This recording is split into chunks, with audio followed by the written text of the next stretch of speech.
Shalom saudara dan saudari. Mari kita nyanyikan lagu Kau Rajaku. Dimuliakan,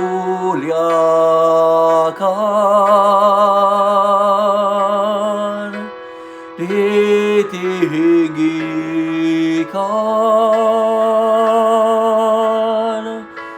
Yesus Tuhan, Kau Rajaku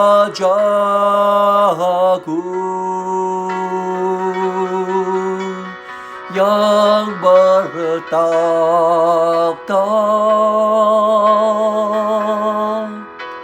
yang berkuasa,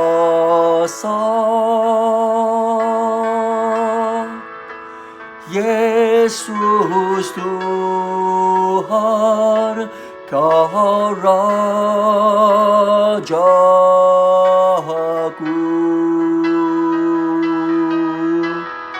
Mari kita bersatu dalam doa.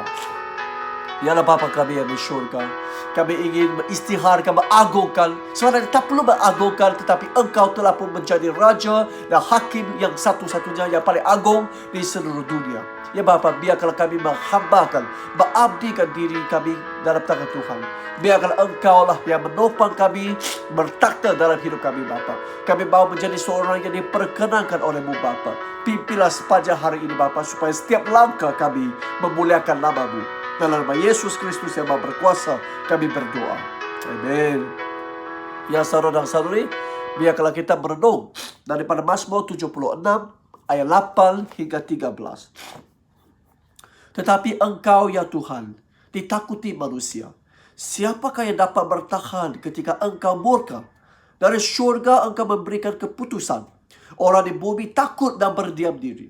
Ketika Engkau bangkit untuk menjatuhkan hukuman, untuk menyelamatkan semua orang yang tertindas di bumi, kemarahan manusia hanya mengakibatkan pujian yang lebih besar untuk-Mu. Mereka yang terselamat dalam peperangan akan merayakan perayaan-Mu. Berilah Tuhan Allah-Mu apa yang telah Engkau janjikan. Hendaklah semua bangsa yang berhampiran membawa persembahan kepada Dia yang patut ditakuti. Dia menundukkan pemerintah yang sombong dan menggentarkan raja-raja di bumi. Saudara dan saudari, ayat pada hari ini sekali lagi mengisytiharkan, mengagungkan Allah sebagai Raja dan Hakim yang tunggal, yang muktamad, yang agung. Nah saudara dan saudari, 8-10 menandakan bagaimana Allah ditakuti, bagaimana Allah menghakimi, bagaimana Allah membebaskan yang tertindas. Saudara dan saudari, di sini Allah telah pun mengalahkan, menewaskan semua orang jahat di bumi dan telah pun menjadi Hakim yang satu-satunya di dunia. Dan semua orang, semua bangsa takut kepadanya. Semua mereka menyembah Dia sebagai Raja mereka. Saudara dan saudari, nah, kalau kita tahu Allah ini adalah Raja yang kekal, kalau kita tahu Allah ini Allah yang menang, saudara dan saudari, kita pasti akan memilih Dia sebagai pernaungan muktamad kita.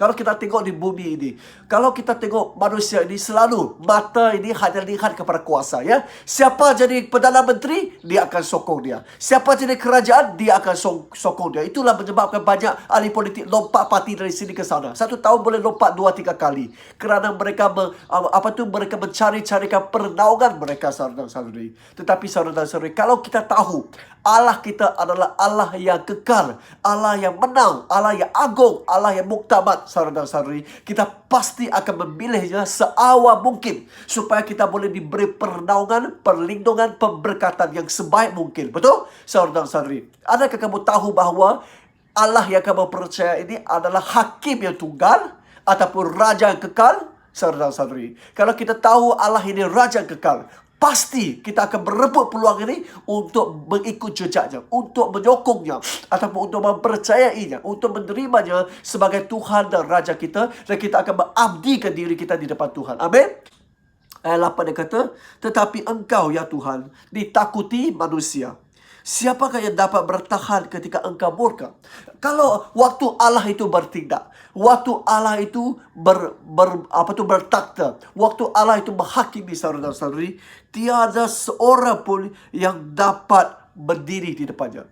Nah saudara dan saudari, biasanya kalau di dunia ini, tak kira siapakah hakim, Mana-mana hakim yang buat mana-mana keputusan, tentu ada orang yang berdalih. Betul? Oh, ada orang kata, oh, pilih kasih. Oh, ni diberi rasuah ataupun sebagainya. Tidak ada orang yang sanggup menerima teguran.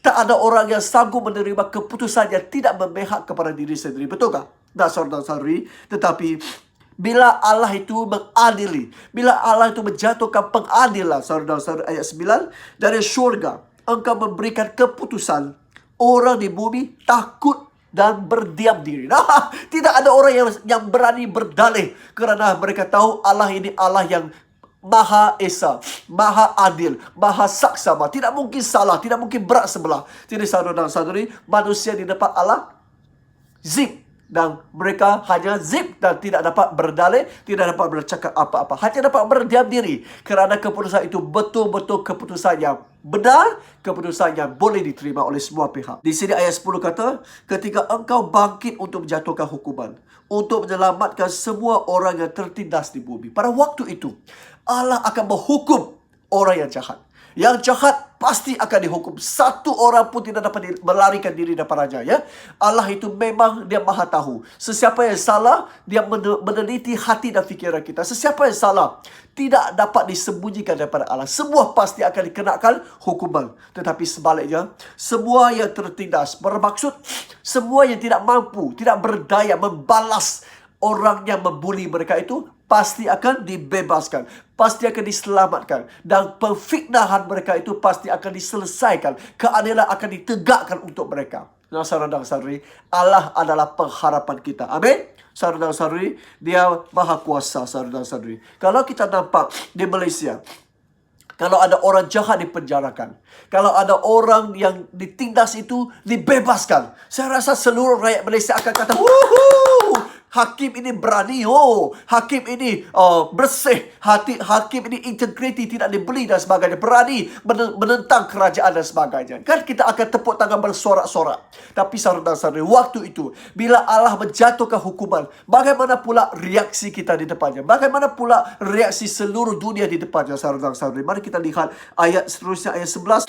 Kemarahan manusia hanya mengakibatkan pujian yang lebih besar untukmu. Mereka yang terselamat dalam peperangan akan merayakan perayaanmu. Nah, saudara-saudari, di sini apabila kita nampak keputusan Allah, apabila kita nampak pengadilan dan hukuman Allah, apabila kita nampak orang yang difitnah itu, orang yang ditindas itu dibebaskan, diselamatkan, kita akan macam mana? Ada dua jenis orang. Orang yang pertama ialah orang yang dijatuhkan hukuman akan marah. Mereka marah. Ya, marah bukan kerana tidak puas hati. Marah kerana diri mereka tidak berani ataupun tidak mampu menentang kekuasaan Allah. Mereka marah terhadap diri sendiri, ya. Tetapi saudara-saudari, mereka marah itu, semakin mereka marah, semakin orang lain itu bersuka cita. Kita nampak orang jahat itu dicelakakan, kita nampak orang jahat itu dihukum.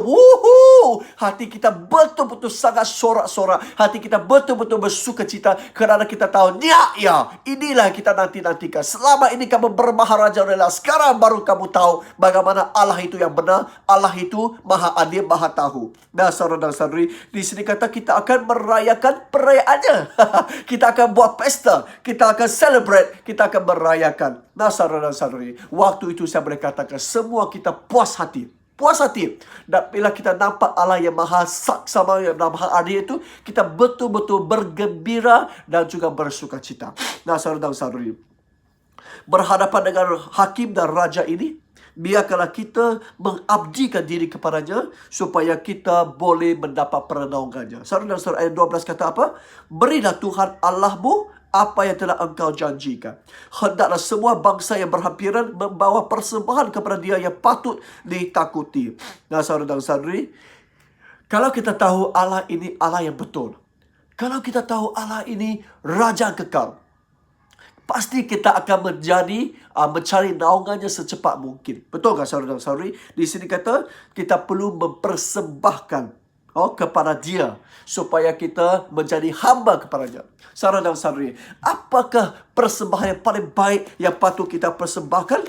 Saudara-saudari, 1 Samuel 15 ayat 22 berkata, lebih baik taat kepada Tuhan daripada mempersembahkan domba yang paling gemuk kepadanya. Rupa-rupanya persembahan yang paling baik adalah taat kepada Tuhan, ataupun menjunjung perintahnya, ataupun melakukan kehendaknya, itu adalah suatu persembahan yang paling bernilai, persembahan yang paling baik, yang paling diperkenakan Allah. Saudara dan saudari, hari ini Tuhan tidak meminta kita mempersembahkan banyak uang, tetapi Tuhan minta kita mempersembahkan sesuatu yang kita mampu lakukan, yaitu melakukan kehendaknya. Jadi saudara dan saudari, adakah kamu sanggup mempersembahkan hidup kamu kepada Tuhan ini, menjadi hambanya, saudara dan saudari? Adakah kamu sanggup melakukan kehendak Tuhan? Tak kira betapa susah pun, kita tetap melakukan. Itu prinsip kita. Bukan senang baru lakukan, susah tidak lakukan. Tidak. Kerana ini adalah arahan. Ini adalah perintah. Kita tiada pilihan. Kita hanya boleh junjung perintah. Daulat Tuanku. Amin. Saudara dan saudari, hari ini apakah kehendak Allah di atas hidup kamu?